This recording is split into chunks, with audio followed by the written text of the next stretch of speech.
Bienvenue sur la chaîne Interprétation biblique du Coran. Bonjour les amis. En islam, le Coran est considéré comme étant la parole divine. Dans cette logique musulmane, c'est Allah qui parle dans le Coran.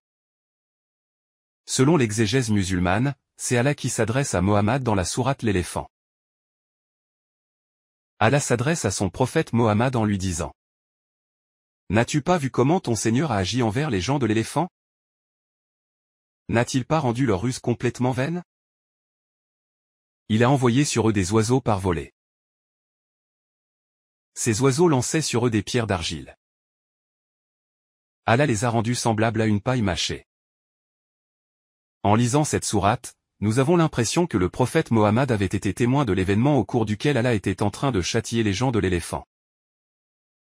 Or, nous constatons que le Coran ne nous dit pas qui sont les gens de l'éléphant.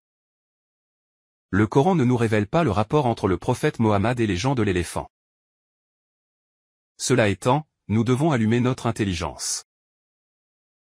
Le premier constat à faire à ce propos consiste à remarquer que le locuteur coranique ne nous dit pas que son message s'adresse au prophète Mohammed.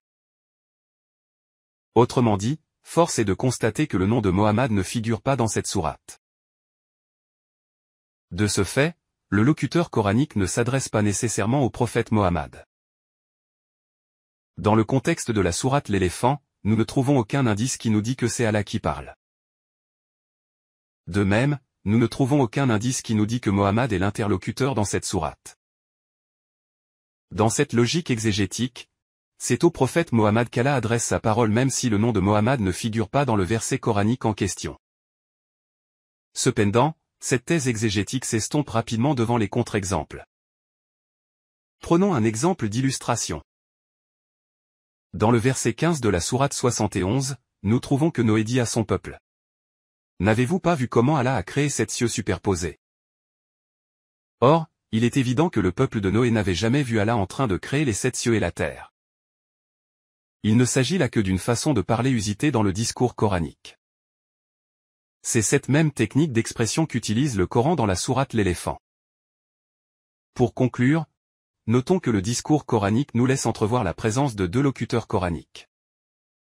Il y a Allah comme locuteur coranique, mais il y a également un autre locuteur coranique qui nous parle d'Allah. Tel est le cas du verset 50 de la sourate 51. Je vous laisse le soin d'étudier ce verset à tête reposée si vous souhaitez faire un apprentissage participatif dans le cadre de l'initiation graduelle à l'interprétation biblique du Coran. Sur ce, je vous invite à vous abonner, à aimer, à commenter et à partager. À la prochaine les amis.